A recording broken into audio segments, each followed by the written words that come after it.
The crystal ballroom of the Plaza Hotel sparkled like a jewel in the New York night. 19th century French chandeliers reflected golden light onto Italian marble, while men in tuxedos and women draped in diamonds moved between tables decorated with white orchids. The air smelled of expensive perfume and French champagne. It was the most anticipated charity gala of the year, where the city's elite paraded their wealth under the guise of helping underprivileged children. Marina Oliver didn't belong in this world of luxury and appearances. At 23, she felt 40 as she balanced another silver tray loaded with crystal flutes. Her black and white server uniform was spotless, but her back ached after 10 hours on her feet. Her swollen feet protested every step in her mandatory 2-inch heels. Still, Marina smiled. She always smiled. She couldn't afford to lose this temp job. Every dollar earned that night meant more medicine for Lucas, her 16-year-old brother. He had been born with a chronic respiratory condition that required continuous, expensive treatment. Since their parents had split 5 years ago, each going their separate way and leaving the kids behind, Marina had taken on the responsibility of caring for her brother alone. She worked 3 different jobs, slept 4 hours a night, and never, ever complained. From the upper mezzanine, Raphael Miller watched the party with hollow eyes. At 32, he was known in business circles as the logistics tycoon, the man who had turned a small trucking company into a national empire. His fortune was estimated in the billions, but few knew the real price he had paid for every cent. Raphael didn't smile. He didn't pretend. His presence there had only one purpose: to fulfill his mother's wish. Beside him, in a luxurious wheelchair, was Helen. 72 years old, white hair perfectly styled, wearing a light blue silk dress.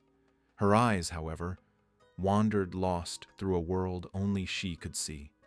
Advanced Alzheimer's had stolen her recent memories, but preserved precious fragments of the past. That morning, during a rare moment of clarity, Helen had asked her son to see the city lights, just like they did when Raphael was a child and she worked as a maid in luxury hotels. Raphael had hired the best team of caregivers, rented the presidential suite, and bought tickets for the gala. All so his mother could have that night. He didn't care about the looks of pity or curiosity. The opinions of those people meant less than nothing to him. The orchestral music filled the room when the incident happened. Helen, in a moment of confusion, stood up from her wheelchair without anyone noticing. The hired nurse had been distracted for just a second, checking her phone. The elderly woman began to walk along the mezzanine, drawn by the lights dancing in the main ballroom. Raphael was talking to a major investor when he noticed the movement. His heart raced. He turned, ready to reach her, but it was too late. Helen descended the stairs alone, gripping the handrail with surprising strength for someone so fragile.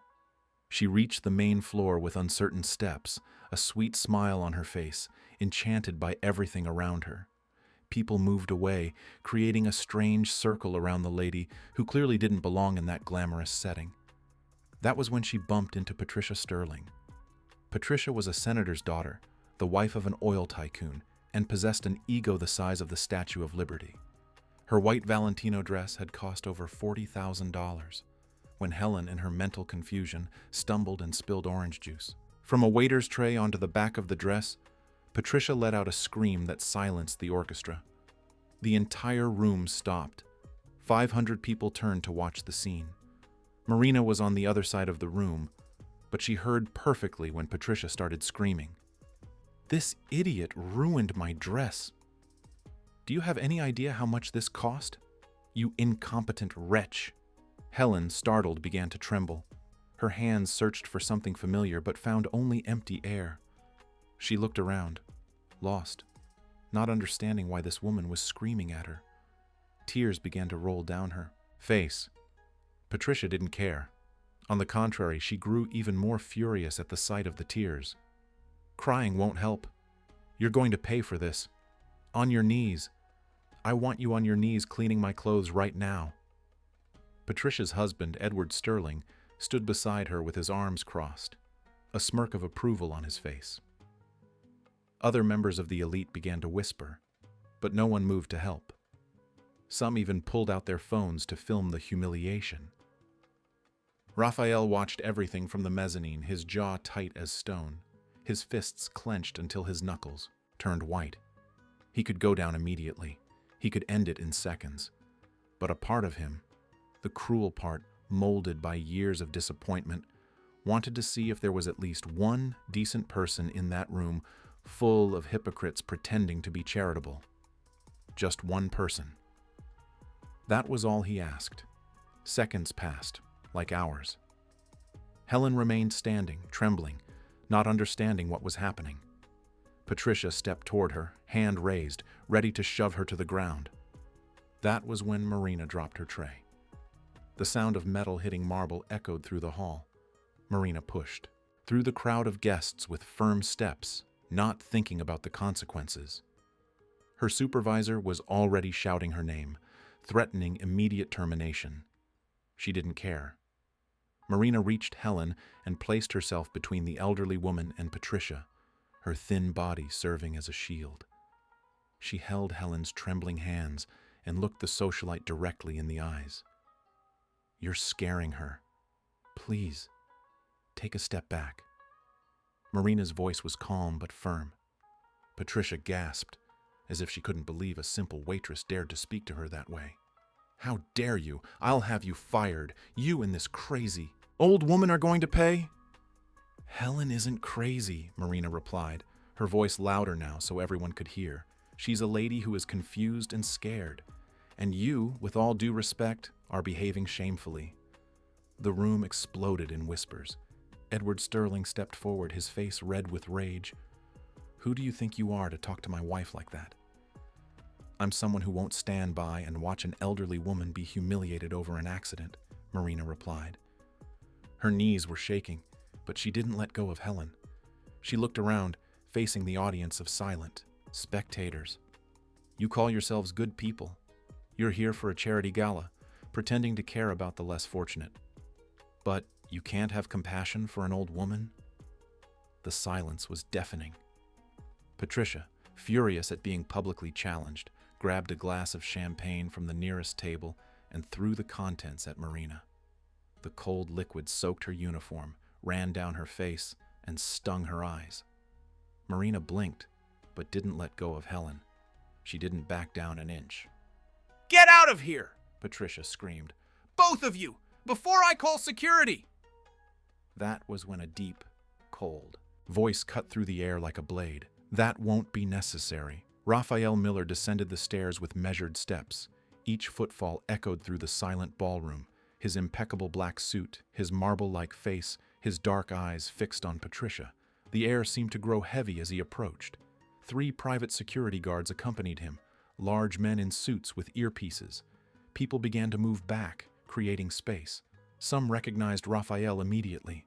Others whispered, trying to figure out who this man was whose simple presence had completely changed the atmosphere. Raphael stopped beside Marina and Helen.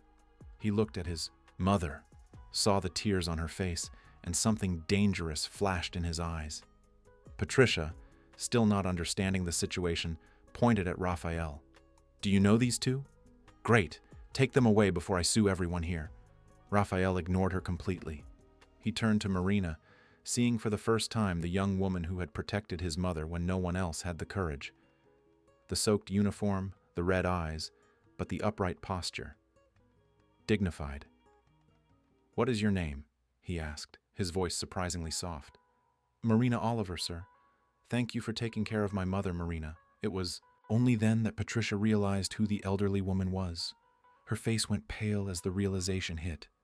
Helen Miller, Raphael Miller's mother, the richest and most influential man at the party, the same man she and her husband had been trying to do business with for months without success. Raphael finally looked at Patricia and Edward. His gaze could freeze hell. "The 2 of you are banned from any event my company sponsors. Consider your business with my partners finished. And as for the dress," he waved dismissively, "you can send the bill.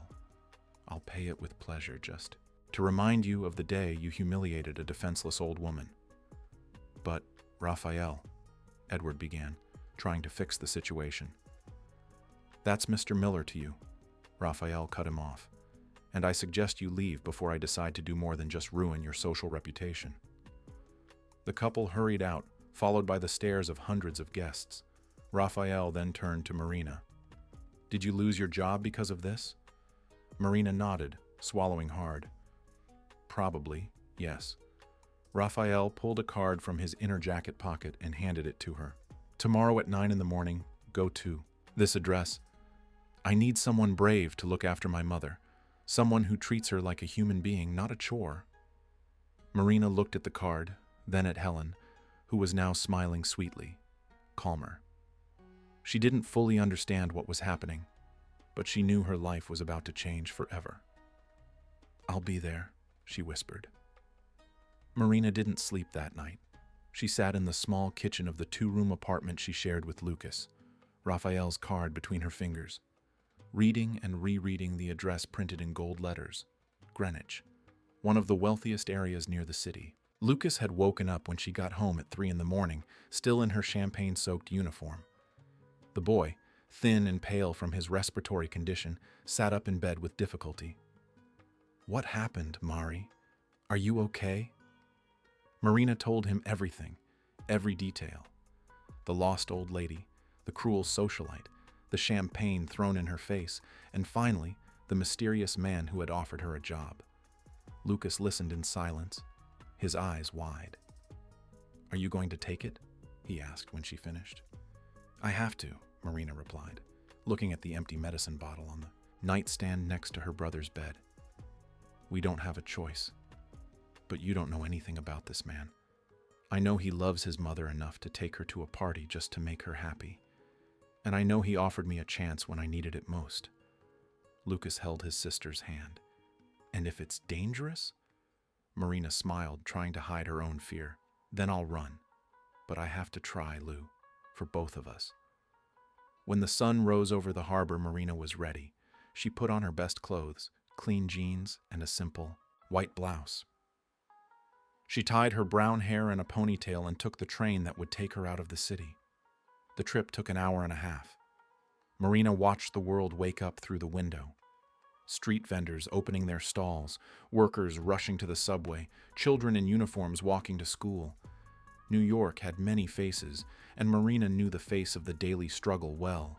When she got off at the stop indicated by her old phone's GPS, Marina had to check the address 3 times. This couldn't be right. In front of her rose a 10-foot-high wrought iron gate guarded by uniformed security. Through the bars, she could see part of a 3-story white mansion surrounded by perfectly manicured gardens. Marina approached the gate, her heart pounding. One of the guards, a massive man in dark glasses, looked her up and down suspiciously. "Can I help you? My name is Marina Oliver. Mr. Raphael Miller asked me to come here at 9 o'clock. The guard picked up a tablet and checked something on the screen.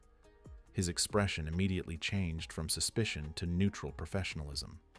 "Miss Oliver, yes. He's expecting you. Please come in."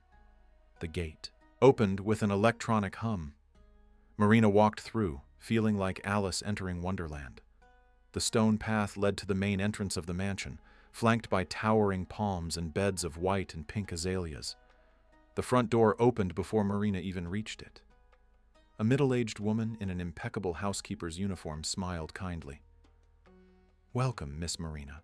My name is Celia. I'm the head of the household. Please, follow me."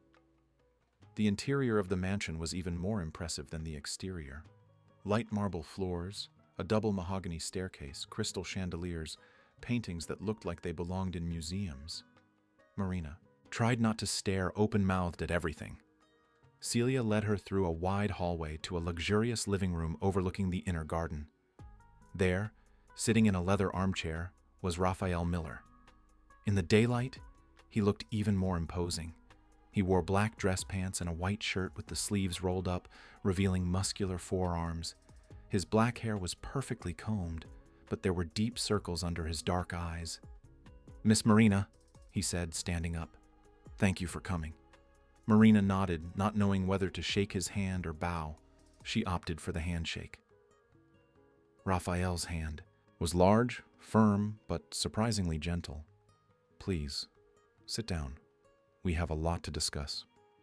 Marina sat on the edge of a velvet armchair, her back straight. Raphael sat back down and watched her in silence for a few seconds. She felt exposed, as if those dark eyes could read her every secret. "What do you know about me?" Raphael asked directly. Marina decided to be honest. "Almost nothing. I know you're a successful businessman, and I know you love your mother." A slight smile touched Raphael's lips. Straight to the point. "I like that." He leaned forward. "I'll be equally direct. My mother has advanced Alzheimer's. There are days when she doesn't recognize me. There are days when she lives completely in the past, back when I was 10 and we lived in a 2-room house in a rough neighborhood. She needs constant care, but more than that, she needs affection. She needs someone who treats her like a person, not a patient." "I can do that," Marina said sincerely.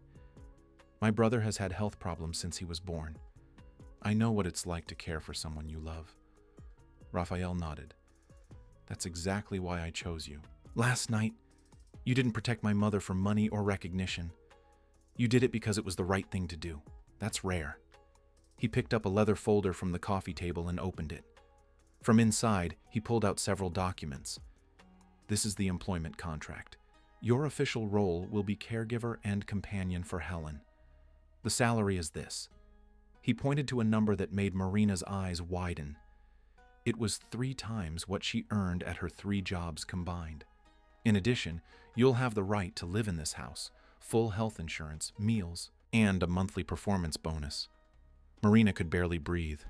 "This is too generous." "It's not generosity. It's the fair value for what I'm asking." Raphael looked her in the eye. "Caring for my mother won't be easy. There will be difficult days. Days when she won't remember who you are. Days when she'll be agitated or scared. I need someone with infinite patience and a genuine heart." "I have that," Marina promised. "There's one more thing," Raphael continued, his voice becoming more serious. "If you accept this job, your life will change completely. You'll live here, in this house. You'll have your own suite, complete freedom on your time off, but when you're working, you'll need to be available. This is basically a 24-hour commitment." Marina thought of Lucas. "My brother." "He can come with you," Raphael interrupted before she could finish the sentence. "In fact, I insist he does. There's an entire wing of the house we don't use.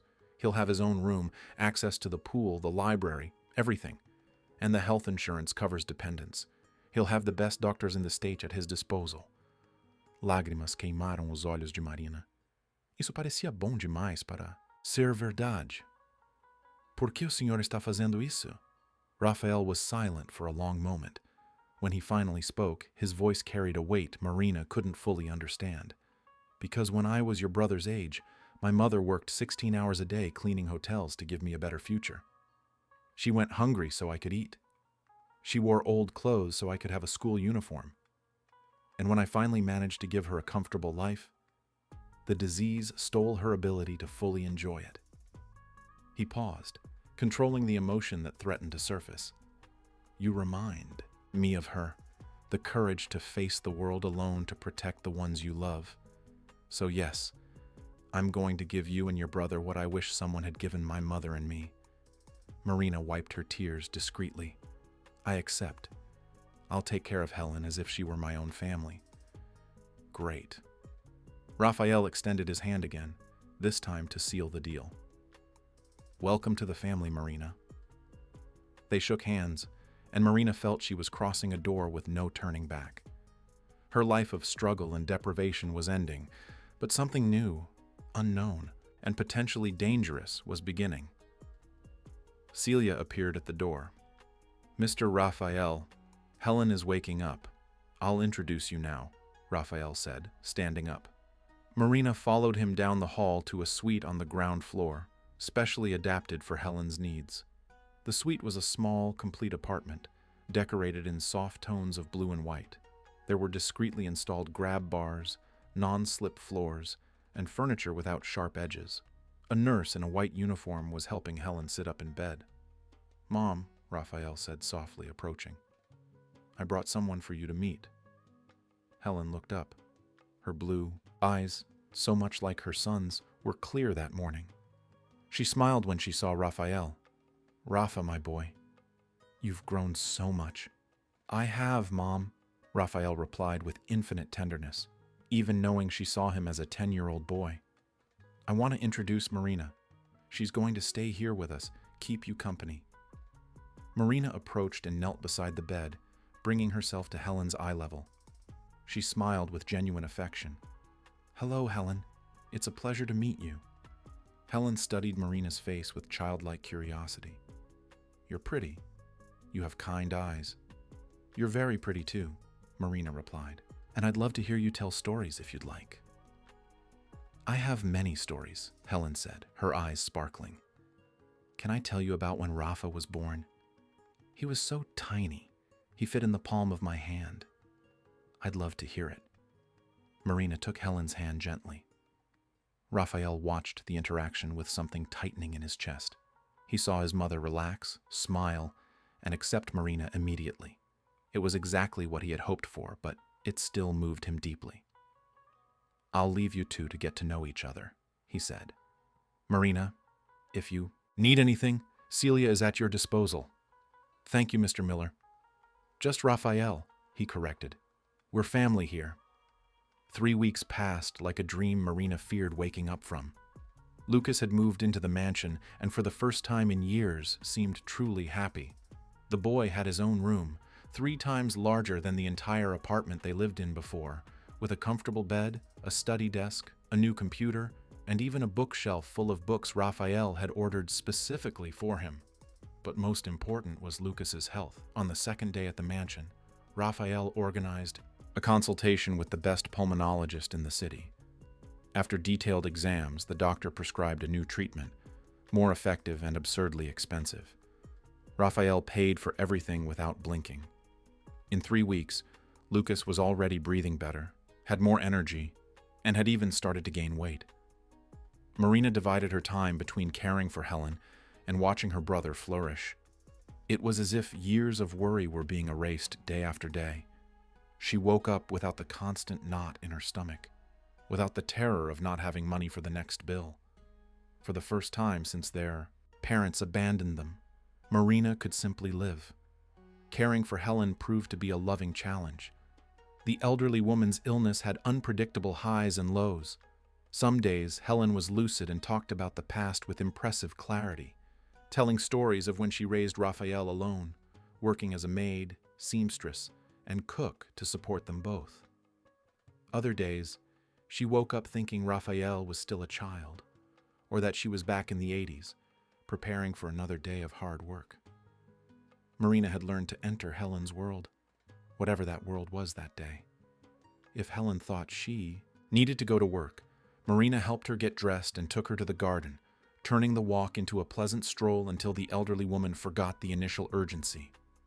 If Helen looked for people who were no longer part of her life, Marina distracted her with music, old photos, or simply held her hand and listened. Raphael watched everything from a distance. He was an extremely busy man, leaving early and returning late, always with the tense expression of someone carrying the weight of the world on his shoulders. But every night, without exception, he visited Helen before bed. He sat beside her bed, held her hand, and talked about the day, even when she didn't recognize him. Marina began to notice details about Raphael that contradicted the cold image he projected.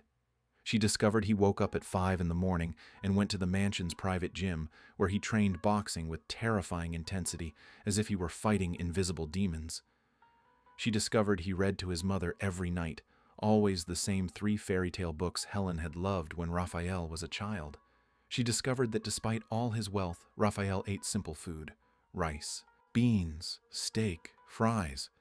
The same meals Helen used to cook for him when they were poor. A man of contradictions, hard as a diamond with the outside world, but soft as cotton with his mother. Marina couldn't help but feel a growing curiosity about what had transformed that poor boy into a feared tycoon. The answer began to reveal itself in the 4th week. Marina was in the library with Lucas, helping him with his homework, when Celia entered hurriedly. "Marina, Mr. Raphael asked you to come to his office. Now." The urgent tone made Marina's heart race. Something was wrong. She followed Celia to the second floor, where Raphael's private office was located. It was the only part of the house she hadn't visited yet. Celia knocked on the dark mahogany door. "Come in." Raphael's voice came from inside. The office was masculine and imposing. Bookshelves covered 3 walls. A massive wooden desk dominated the center, and large windows offered a view of the moonlit garden. Raphael was standing by the window, hands in his pockets, his expression more serious than Marina had ever seen. "Please, sit down." He indicated a leather chair in front of the desk. Marina sat, her hands clasped in her lap. "Did I do something wrong?" "No. You've been perfect with my mother," Raphael replied, but he didn't turn to face her. "The problem isn't with your work, it's with your safety." "My safety?" Raphael finally turned. His eyes were tired, burdened by a weight Marina didn't fully understand. "I need to be honest with you, Marina. I should have been from the start, but I was being selfish. I wanted someone good taking care of my mother, and I didn't think about the consequences for you." Marina felt a chill in her stomach. "What are you talking about?" Raphael walked to the desk and leaned on it, facing Marina. "My logistics company is legitimate. Every cent I earn comes from honest business. But the road here wasn't simple. I grew up in a rough neighborhood where options were limited. When I was 18, I started working as a trucker's assistant. I learned the business from the inside out. I saw how things worked, who controlled what, where the real money was." He paused, measuring his words carefully. "When I opened my own company, I faced resistance, threats, sabotage attempts. I learned that in the business world, especially in freight transport, you have to be smarter and stronger than your competitors. I made alliances. Some of those alliances were with people who operate in gray areas of the law. I've never done anything illegal, but I know people who do, and some of those people owe me favors. Big favors." Marina listened in silence, her heart racing. "What I'm trying to say is that I have enemies," Raphael continued. "Business rivals who would love to see me fail. And now, by bringing you and your brother into this house, I've made you visible. If someone wants to hit me, they might try to use the people I love, my mother. And now, you and Lucas." Marina swallowed hard. "Are you saying we're in danger?" "I'm saying I need to take precautions," Raphael corrected. "So, starting tomorrow, whenever you or Lucas leave the house, you'll have discreet security accompanying you. You won't even notice they're there, but they will be. Also, I want you to take a basic personal security course. Know how to react in emergency situations." Marina processed everything, trying not to panic. "And if I want to go out, take Lucas to the movies, to the beach. You can go out whenever you want. You just can't go unprotected," Raphael said firmly. "I know this seems excessive, but I'd rather overdo the caution than take unnecessary risks." Marina took a deep breath. "I understand. But I need to know, Raphael. What is the real danger? Has someone threatened you recently?" Raphael hesitated, then nodded. "Yes. My main competitor, Marcus Thorne, is trying to buy my most lucrative contracts. When I refused to sell my company to him, he started spreading rumors, sabotaging negotiations, bribing clients. 2 weeks ago, he approached me personally and said I was making a mistake, that men like me, coming from where I came from, would never truly be accepted by the business elite, no matter how much money we had. And what did you say? That I didn't need their acceptance. I just needed to be better." Raphael smiled humorlessly. He didn't like that answer. Marina stood up, her natural courage overcoming her fear. "Then we'll be prepared. I'll take the security course. I'll accept the guards. But I'm not going to live in fear, Raphael. And I'm not going to let you or Lucas live like that, either." Raphael looked at her with something close to admiration. "You're incredible, you know that?" "I'm a survivor," Marina corrected. "Just like you. Just like your mother. People like us don't break easily." In that moment, something changed between them. a mutual understanding, a recognition of kindred souls forged in adversity. Raphael took a step toward Marina, his eyes fixed on hers. "Thank you for not running away," he said in a low voice. "I'm not going anywhere," Marina replied. "I made a promise. I'm going to take care of your mother. And if that means facing some greedy businessmen, let them come." Raphael laughed, a genuine sound Marina had never heard from him. It was a beautiful laugh that lit up his serious face. "Are you sure you're only 23? You seem to have lived 3 lives." "Sometimes I feel like I have," Marina admitted. "But now I'm ready for a new life, a better life. For me, for Lucas, and I'm going to help ensure Helen has her best days too." Raphael extended his hand. "Partners then?" Marina shook his hand, feeling the firm, warm grip. Partners. That night, Marina didn't sleep immediately. She stood on the balcony of her suite, watching the garden lit by decorative lamps, thinking about everything Raphael had revealed. She wasn't naive. She knew there were dangers in the world, especially for people who had a lot. But she also knew she had found something rare in that house. A family. Not by blood, but by choice. Raphael had chosen to trust her. Helen had accepted her with immediate love. Lucas was happy for the first time in years. And Marina was discovering that she didn't just want this job for the money or the security. She wanted it because she finally belonged. Somewhere. The night wind brought the scent of the garden flowers. Marina closed her eyes and made a silent promise. No matter what came her way, she would protect this family with the same ferocity she had shown that night at the hotel. Because now, they were hers too. 2 months passed in a quiet routine that Marina was beginning to love deeply. The personal security course proved more interesting than she expected. The instructor, a former cop named Rick, taught her not only defense techniques, but also situational awareness, identifying risk, and advanced first aid. Marina absorbed everything with determination. Lucas was unrecognizable. The boy had gained weight, his skin was no longer pale, and for the first time in years, he could run without losing his breath. Raphael had enrolled him in an elite private school and hired private tutors to help him catch up with his peers. Lucas discovered a talent for programming and spent hours in the library studying code and algorithms. Helen had good days and bad days, but with Marina by her side, even the bad days seemed lighter. They developed rituals.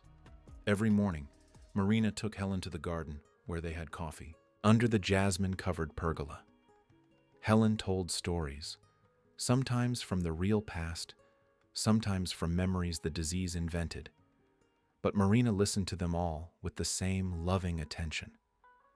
Raphael continued to work tirelessly, but Marina noticed he had started coming home earlier. Sometimes she found him in the living room talking to Lucas about programming, or in the garden watching Marina and Helen from afar, a soft expression on his normally serious face. One Saturday afternoon, Raphael surprised everyone by declaring they would take the day off together. He organized a boat trip on the Sound. They set off from the mansion's private pier on a luxurious yacht with a small, discreet security team. Helen was radiant. She sat at the bow of the boat with Marina beside her, the wind messing up her white hair as she smiled at the horizon. Lucas explored the yacht with childlike curiosity, marveled by every detail. Raphael piloted the boat himself, looking more relaxed than Marina had ever seen him. "Rafa was such a serious boy," Helen commented, looking at her son at the helm.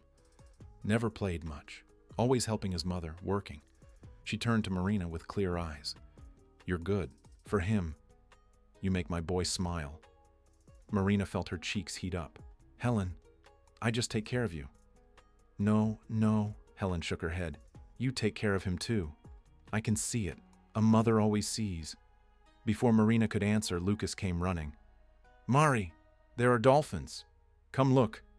Marina let herself be pulled to the side of the boat, where a group of dolphins was indeed swimming alongside the yacht, jumping in the wake. Lucas was beaming, filming everything with the phone Raphael had given him. "It's magic," he whispered, his eyes shining. "It is," Marina agreed, but her eyes weren't on the dolphins. They were on Raphael, who was watching Lucas with a fatherly tenderness that made Marina's heart ache. He had taken a stranger's boy and given him not just medical treatment or education, but hope, a future. Raphael felt her gaze and turned. Their eyes met for a long moment, and something passed between them, something unspoken but deeply felt. Marina looked away first, confused by her own feelings. They anchored at a small, secluded beach for lunch. The crew had prepared a simple but delicious meal: grilled fish, salad, lemon rice. They ate sitting on a blanket spread on the sand, with bare feet and the sound of the waves as background music. Helen fell asleep after lunch, her head resting on Marina's lap. Lucas wandered off to collect shells at the water's edge, discreetly followed by the guards. Raphael and Marina were left alone for the first time since that conversation in the office. "Thank you for today," Raphael said, watching his mother sleep peacefully. "She's happy. Truly happy." "She deserves all the happiness in the world," Marina replied, gently stroking Helen's hair. "And you do too." "Raphael," he corrected for the 1,000th time. "Call me Raphael." Marina smiled. "Raphael, then. You deserve to be happy too, not just work non-stop." Raphael was silent for a moment, drawing distracted circles in the sand. "I don't know if I know how to be happy," he admitted in a low voice. "I spent so much time fighting, building, protecting, that I forgot what it's like to just live." "Then maybe it's time to relearn," Marina suggested. "Your mother wouldn't want you to consume yourself with work." "She tells me that on the days she's lucid," Raphael confessed. "She says I've fought enough. That I can rest now." "And do you listen?" "I'm trying," Raphael looked at Marina. "You're helping me with that. Seeing you with my mother, seeing how you live fully even while taking care of others, it inspires me." Marina felt her heart race. "I just do what's right." "Exactly," Raphael said. "And that's so rare it feels extraordinary." They sat there, side by side on the sand, while Helen slept and Lucas played in the distance. The sun began to dip toward the horizon, painting the sky orange and pink. It was a moment of perfect peace that Marina knew she would keep in her memory forever. The peace, however, would be briefly interrupted. When they returned to the mansion at nightfall, they found Celia waiting for them with a worried expression. Raphael noticed immediately. "What happened?" "Mr. Raphael, a letter arrived for you. It didn't come through the regular mail. It was left at the gate." Raphael took the envelope Celia handed him. It was expensive paper, no return address. He opened it right there, read it quickly, and his face hardened like granite. Without a word, he tore the letter and threw the pieces into a nearby trash can. "Raphael," Marina began, worried. "It's nothing," he said, but his tone was far from convincing. "Celia, please take my mother to her suite. Marina, I need to speak with you. Privately." After ensuring Helen was comfortable and Lucas was safe in his room, Marina found Raphael in the office. He was standing by the window, tense as a violin string. "What did the letter say?" Raphael took a deep breath before answering. "It was from Marcus Thorne. He knows you and your brother are living here. He knows about Helen, and he's offering an ultimatum. I sell my company to him for half the market value, or he's going to make my life a living hell." Marina felt anger boil in her veins. "He's bluffing." "Maybe. Maybe not." Raphael turned to her. "Marcus is dangerous, Marina. Not physically. He's too smart to get his own hands dirty. But he has influence. He can ruin reputations, destroy contracts, buy false witnesses. He could try to sue my company for some invented irregularity. He could spread rumors about me in the media." "And you're going to let him?" Marina asked defiantly. "Are you going to let this man intimidate you?" Of course not," Gabriel replied firmly. "But I need to be smart. Being impulsive would mean giving in to anger and confronting him directly. Being smart is playing his game, but playing it better." "How?" Gabriel started pacing, clearly planning. "Marcus wants to see me as a guy from the rough side of town who doesn't belong in the corporate elite. He wants me to react with violence or desperation. I won't give him that satisfaction. I'm going to do the opposite. I'm going to become so indispensable, so well connected, and so respected that he'll have no choice but to accept me as an equal. And how are you going to do that? An event? Gabriel stopped pacing, his eyes shining with determination. A major charity gala. I'm going to invite every important person in the city, politicians, CEOs, influencers. I'm going to show them who I really am, not who Marcus says I am. And I'm going to do it so flawlessly that he won't have a single argument against me. Maya understood immediately. An event where you control the narrative. Exactly, Gabriel agreed. And I need you there, by my side. Maya blinked, surprised. Me? But I'm just the caregiver. You are so much more than that, Gabriel said intensely. You're the woman who challenged the elite to protect my mother. You're someone genuine in a world of fakes. And I want people to see that. I want them to see that I'm not the monster Marcus paints me as, but a man who values loyalty and courage over social status. Maya felt the weight of the responsibility, but also a fierce determination. I'll be there. And we're going to show Marcus he picked the wrong enemy. Gabriel smiled, and for the first time in hours, the tension in his shoulders eased. Thank you, Maya, for everything. We're partners, remember? Maya smiled back, and partners don't abandon each other at the first sign of trouble.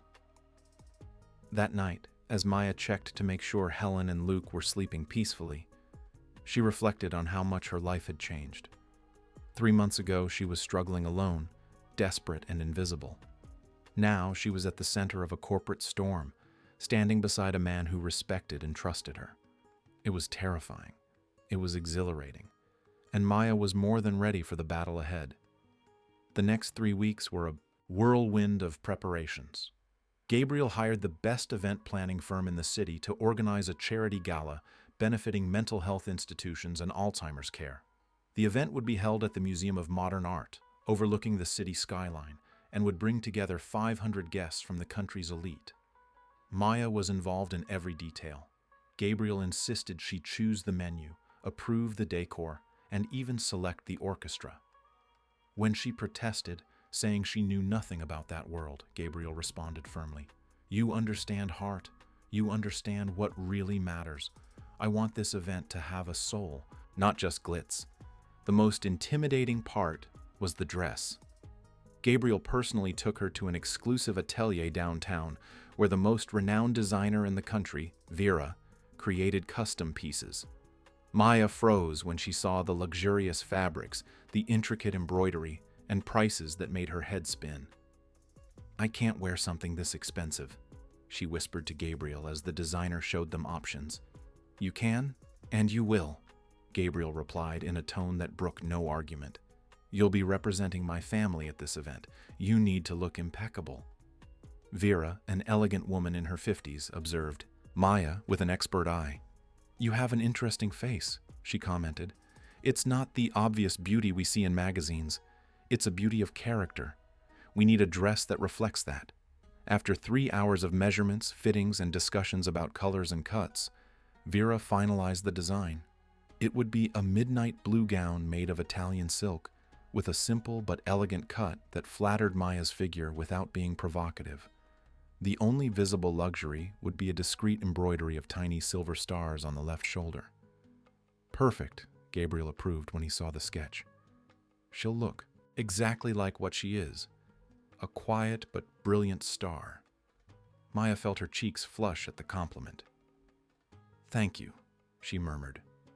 As the event preparations moved forward, Helen had a week of unusual mental clarity.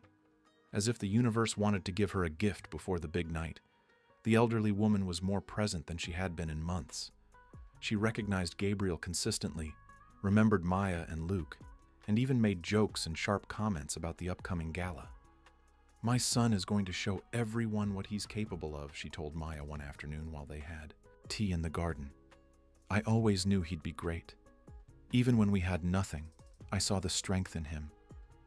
He inherited that strength from you, Maya replied affectionately. Helen smiled sadly. I only did what any mother would do. I protected my son. Sometimes I think I worked so hard that I missed important moments with him. Birthdays, school plays, little moments that never come back. But he knows you did it all out of love, Maya said, holding Helen's hand. And look at him now. He's paying back every sacrifice. He's a good boy, Helen agreed, her eyes shining with pride and emotion. And you're a good girl too, Maya. I see how you take care of your brother, how you take care of me. You remind me of how I used to be when I was young, strong, determined. You're still strong, Maya insisted. Not always, Helen admitted. There are days when my mind is a labyrinth where I get lost. But when I'm clear like this, I see everything. I see how my son looks at you. I see how you look at him. Maya was speechless, her heart racing. Mrs. Miller, You don't need to explain, Helen interrupted gently. Love comes when we least expect it, and love born from mutual respect and admiration is the strongest kind. I just wanted you to know that if my Gabriel found someone worthy of him, that person is you. Before Maya could respond, Gabriel appeared in the garden. Mom, Maya, I need to show you something. He led them to the living room, where he had set up a large screen. On the screen, a presentation played showing the social projects his company already supported, including rehab clinics, humane nursing homes, education programs for underprivileged youth, and scholarships for low-income students.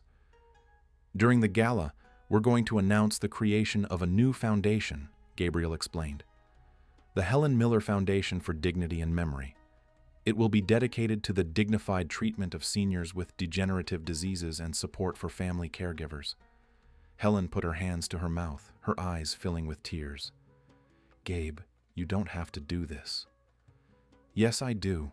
Gabriel knelt beside his mother's chair. You taught me that wealth without purpose is empty. I want to use what I've built to help other mothers, other families, so they don't have to go through what we did. Maya watched the scene with a heavy heart. Gabriel's vulnerability in that moment, Helen's gratitude, the pure love between mother and son, it all touched her deeply. She understood then Gabriel's true motivation. It wasn't just about proving himself to the corporate elite.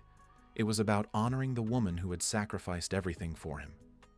The night of the gala arrived with a mix of nerves and anticipation. Maya spent hours getting ready with the help of a team of makeup artists and hairstylists Gabriel had hired. When she finally looked in the mirror, she hardly recognized the woman staring back. The midnight blue dress fit perfectly, highlighting every curve elegantly. Her hair was pulled back into a sophisticated low bun, with a few loose strands framing her face.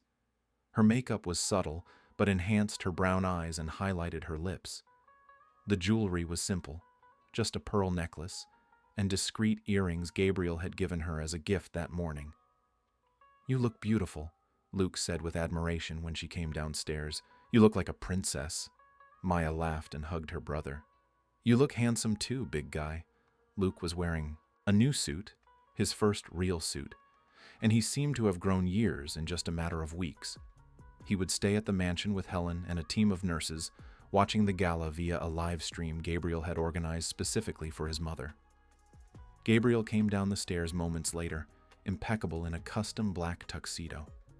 When his eyes met Maya's, he stopped on the last step, clearly impressed.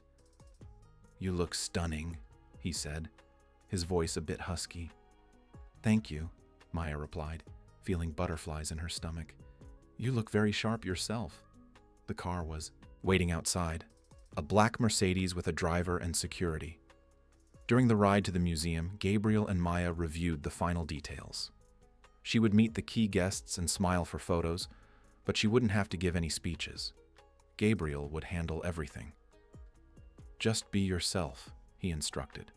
That is more than enough. When they arrived at the Museum of Modern Art, Maya had to take a deep breath to steady her nerves. The venue had been transformed into a palace of light and elegance. Hundreds of candles lit the path, massive floral arrangements decorated every table, and the view of the city skyline in the background was simply magical. Photographers lined the red carpet. Flashes exploded as Gabriel stepped out of the car and reached back to help Maya. She accepted his hand, allowing herself to be guided through the sea of cameras and reporters' questions. "Mr. Miller, who is your guest?" "Maya is an important member of my family," Gabriel replied naturally. "She cares for my mother and is one of the most admirable people I've ever met." More flashes, more questions, but Gabriel kept a firm hand on Maya's back, guiding her into the museum with confidence. Inside, the city's elite were already gathered: CEOs, politicians, artists, and socialites. And among them, standing out like a dark stain, was Marcus Thorne. Marcus was a man in his late 40s, with perfectly combed gray hair and an Italian suit that probably cost more than a mid-sized car. He smiled when he saw Gabriel, but the smile didn't reach his cold eyes. "Gabriel, what a pleasant surprise." Marcus extended his hand. "What a wonderful event. I hope the expenses aren't hitting your finances too hard. I've heard rumors that your company is struggling." Gabriel shook Marcus's hand with controlled firmness. "Your rumors, as always, are inaccurate. My company is doing very well. In fact, we made 3 strategic acquisitions in the last month." Marcus arched an eyebrow, clearly surprised. "Is that so? How interesting." He then turned his attention to Maya, his eyes scanning her disrespectfully. "And who is this beauty?" "Maya Oliver," Gabriel said before Maya could answer. "And I suggest you treat her with the utmost respect." Marcus laughed, an unpleasant sound. "Always so protective, Gabriel. It's an admirable quality to a point." He leaned slightly toward Maya. "Miss Oliver, I hope you're aware of the kind of man Gabriel Miller really is. Not everything that glitters is gold." "I am fully aware of who Gabriel is," Maya replied in a firm voice, looking Marcus directly in the eye. "He is a man of honor, loyalty, and compassion. Qualities that, I imagine, must be hard to recognize for someone who doesn't possess them." Marcus's smile faltered. Gabriel had to suppress a satisfied grin. Marcus recovered quickly, but something dangerous flashed in his eyes. "How witty," he commented. "I'll enjoy the event, Gabriel, and I hope you enjoy it too. After all, it might be your last big moment before everything falls apart." With those threatening words, Marcus walked away. Maya felt the tension in Gabriel's body, but he took a deep breath and deliberately relaxed. "Ignore him," he whispered. "He's trying to bait me. I won't give him the satisfaction." The rest of the night was a test of endurance. Gabriel introduced Maya to dozens of important people, each one sizing her up with thinly veiled curiosity. But Maya discovered that by simply being herself, authentic and sincere, people responded positively. She didn't pretend to be someone she wasn't. She spoke about her work with Helen with genuine passion, about the importance of treating the elderly with dignity, and about how Gabriel had changed her life and her brother's. People listened. Some were even moved. Maya realized she was doing exactly what Gabriel had hoped, showing his human side, the generosity behind the cold businessman. The pivotal moment came when Gabriel took the stage to give the keynote speech. The room went silent. 500 people turned their attention to him. Gabriel started by telling his story. Not the edited, polished version, but the truth. How his mother had worked 3 jobs to raise him, alone. How they had gone hungry some nights so he could have a school uniform. How Helen had taught him that dignity doesn't come from money, but from character. Maya watched, her eyes misty. Around her, she saw people discreetly wiping away tears. Even the toughest executives seemed touched. Then Gabriel announced the Helen Miller Foundation. He explained that he would invest $50 million over the next 5 years to create a support network for family caregivers and dignified treatment centers for the elderly. The crowd erupted in applause. Marcus Thorne did not applaud. The event was a resounding success. The next day's newspapers featured photos of Gabriel on stage, with headlines praising his generosity and social vision. Maya appeared in several photos beside him, described as the inspiring caregiver who personified the values of the new foundation. Social media exploded with positive comments. Marcus Thorne had lost that battle, and everyone knew it. but Maya learned that powerful men do not accept defeat gracefully. 3 days after the gala, while Maya was taking Helen for a walk in the garden, Sarah came running out with a look of panic. "Maya! Luke! He didn't come home from school." Maya's heart froze. "What do you mean he didn't come home?" "The driver was supposed to pick him up." "The driver went to get him," Sarah explained quickly, "but Luke wasn't there. The school said he left early, saying you had asked him to go straight to a doctor's appointment. But I didn't ask for any such thing." Maya felt the world spin. "Where is Gabriel?" "In an urgent meeting at the office. I've already called him." Maya left Helen in the care of a nurse and ran inside the house. Her phone rang. Unknown number. She answered with trembling hands. "Hello?" "Miss Oliver," an unknown male voice said. "Your brother is fine, for now." "Who is this?" "What do you want?" Maya screamed, terror invading every cell of her body. "That doesn't matter. What matters is that you have a choice to make." Gabriel Miller received a very generous business proposal from Mr. Marcus Thorne. All he needs to do is accept it.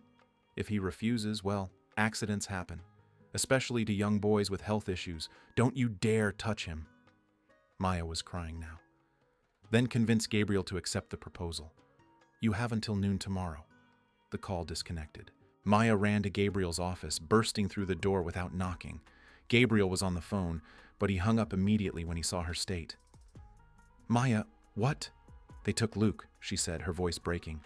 "Marcus, they took my brother." Gabriel went pale. "Tell me everything. Now." Maya recounted the call in detail. With every word, Gabriel's expression grew harder, more dangerous. When she finished, he picked up the phone and dialed a number. "I need you here. Now. Bring the whole team." He hung up and looked at Maya. "We're going to find your brother, I promise. But they said you have to accept Marcus's proposal," Maya argued desperately. "Otherwise, they'll hurt Luke." "I don't negotiate with kidnappers," Gabriel said firmly. "And Marcus made a huge mistake. He messed with the one thing I protect above all else, my family. And you and Luke are my family now." "But Gabriel, trust me." He held her shoulders, looking deep into her eyes. "I won't let anything happen to Luke. You saved me once by protecting my mother. Now it's my turn to protect what's important to you." 20 minutes later, the mansion was full of men. They weren't just ordinary security guards. They were serious professionals, ex-military, recovery, and security specialists. Gabriel's friend who arrived was an impressive man named Henry, who ran one of the largest private security firms in the country. "Henry, I need to find the boy," Gabriel said without preamble. "Without involving the police yet. Marcus has too much influence and could bribe officials." Henry nodded. "We have trackers on every car in his fleet. We'll start there." He turned to his team. "Activate all contacts. Street level, rideshare drivers, security cameras. I want information in 15 minutes.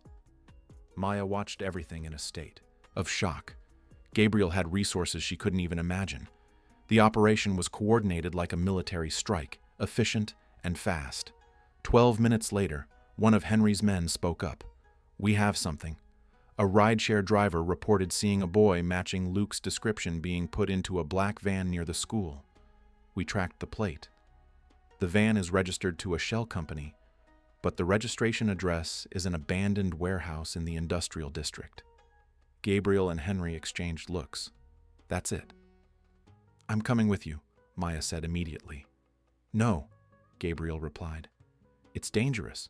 He's my brother." "I'm going." Gabriel saw the determination on her face and realized arguing would be useless. "Fine. But you stay in the car with security until we know it's safe."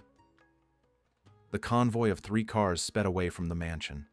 Maya was in the middle vehicle with Gabriel and Henry, her heart beating so hard she was sure it would burst out of her chest. The warehouse was located in a decaying industrial area, surrounded by empty lots and abandoned factories. When they arrived, it was nearly dark. Henry and his team went in first, armed only with non-lethal equipment, communicators, and powerful flashlights. Gabriel had been firm, no violence unless absolutely necessary. Maya stayed in the car as promised, but every second felt like an eternity. Then she heard Henry's voice over the communicator Gabriel had left on. "We found the boy. He's fine. 2 men here, already contained, bringing everyone out." Maya let out a sob of relief. Moments later, she saw Luke running toward her. She jumped out of the car and hugged him tightly, both of them crying. It's okay," she repeated, checking to see if he was hurt. "I'm okay, Maya," Luke said, trembling. "They didn't hurt me. They just scared me." Gabriel approached with 2 handcuffed men being escorted by Henry's team. He stopped in front of one of them, a nervous guy in his 30s. "Did Marcus Thorne send you to do this?" Gabriel asked, his voice ice cold. The man hesitated, then nodded. "He said it was just to scare you, that we weren't supposed to actually hurt the kid." Gabriel took out his phone and dialed a number. He put it on speaker. Marcus Thorne answered. "Gabriel, what a surprise. Have you considered my proposal?" "Your men failed," Gabriel said calmly. "The boy is safe. And they're talking. Everything is recorded, all evidence preserved." Silence on the other end. Then Marcus's voice, tense. "You can't prove anything." "I can and I will," Gabriel replied. "I have recordings of the threatening call to Maya.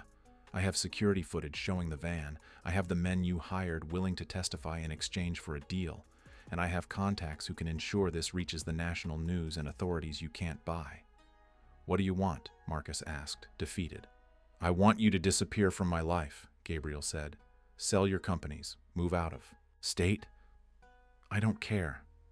But if I or anyone I love is ever threatened again, this evidence goes to the FBI and every newspaper in the country. Your reputation will be destroyed. Your business will vanish." "Am I being clear?" "Crystal clear," Marcus replied, his voice thick with suppressed rage. "Good. You have 48 hours to start moving." Gabriel hung up. Henry looked at him. "Are you really going to let him go?" "I don't want a war," Gabriel replied. "I want peace. But if he dares to test me again, I won't hesitate."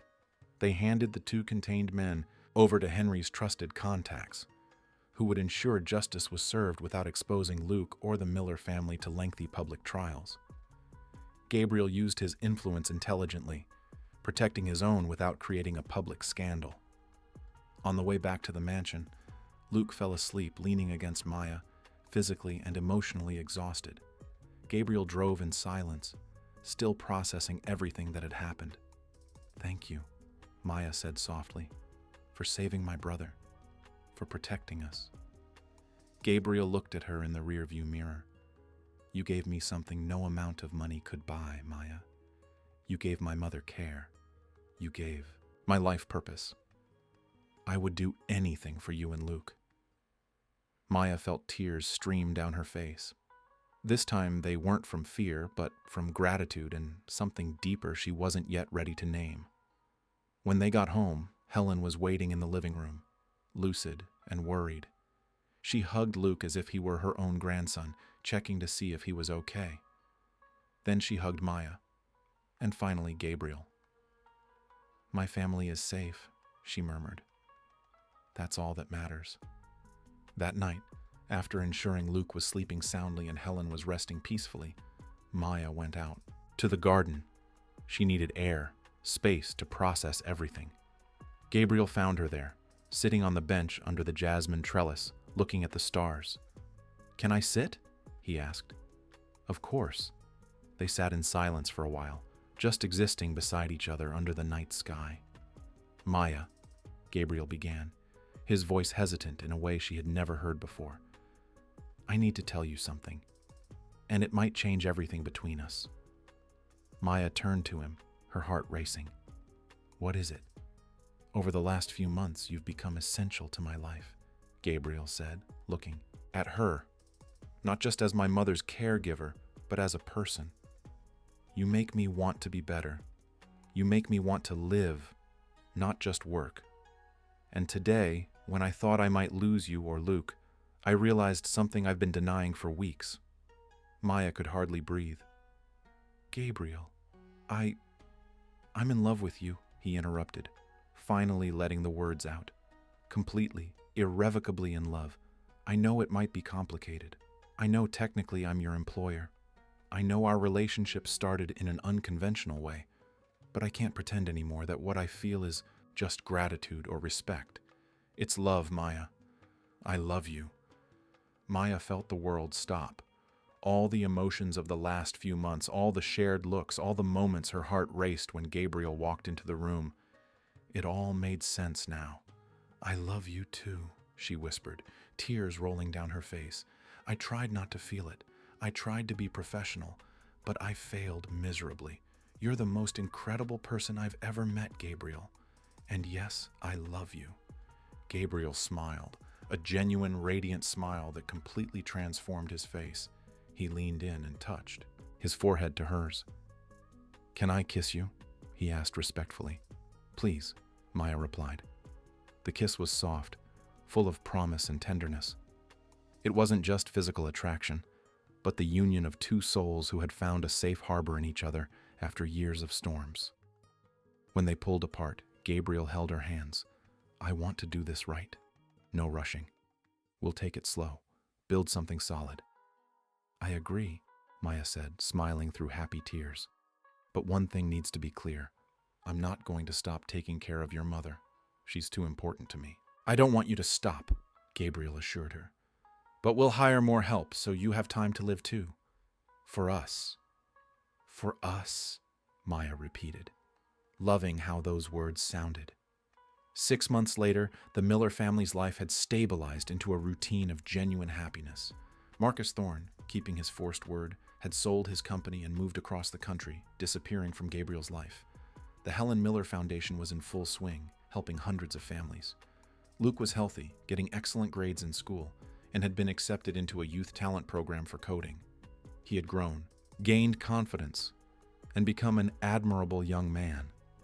Helen had good days and hard days, but she was surrounded by constant love.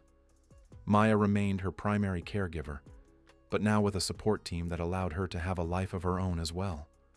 And Gabriel, the tycoon everyone feared, discovered that his greatest achievement wasn't in business, but in the love he had built with Maya. On a September evening, Gabriel organized a special dinner in the mansion's garden. Fairy lights hung from the trees. The table was set with white flowers, and soft music played in the background.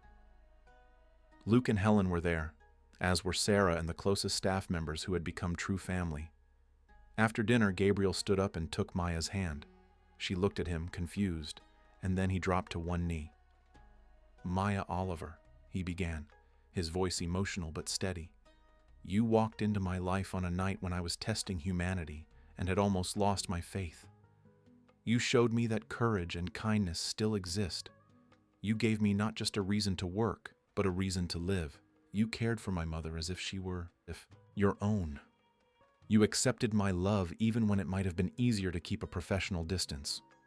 He pulled a small velvet box from his pocket. "Will you marry me?" Maya was crying, as was Helen beside Luke. "Yes, yes, I will." Gabriel slipped the diamond ring onto her finger and kissed her as everyone cheered and cried with joy. Helen, in one of her moments of clarity that were becoming rarer, stood up with Luke's help and hugged them both. "My son found his light," she said, "and my daughter-in-law gave me the best months I could ever ask for. I am the most blessed mother in the world." Luke hugged Maya next. "You deserve all the happiness in the world, sis. And Gabriel, take care of her, or you'll have to deal with me." Gabriel laughed and hugged the young man. "I promise to take care of her forever." That night, under the stars, a family born not of blood but of choice celebrated the triumph of love over adversity, loyalty over greed, and hope over despair. Maya looked around, seeing Luke happy and healthy, Helen smiling in peace, and Gabriel by her side with eyes full of love. And she knew that all the struggles, all the sacrifices, and all the sleepless nights had been worth it. She had been the tycoon's protector, but she discovered that he protected her too. They had saved each other, and together they built something no wealth could buy, a true family based on respect, admiration, and unconditional love. And that, they discovered, was the greatest treasure of all. The end. If Maya and Gabriel's journey touched your heart, if you were moved by Helen's strength and Luke's transformation, know that we have many more emotional stories waiting for you. Stories of love, overcoming obstacles, courage, and family. Subscribe to the channel so you don't miss any narrative that will make your heart beat faster. Leave a like if this story inspired you, and in the comments, tell us what your favorite moment was. Your opinion is important and motivates us to create more content that warms the soul. Until the next story.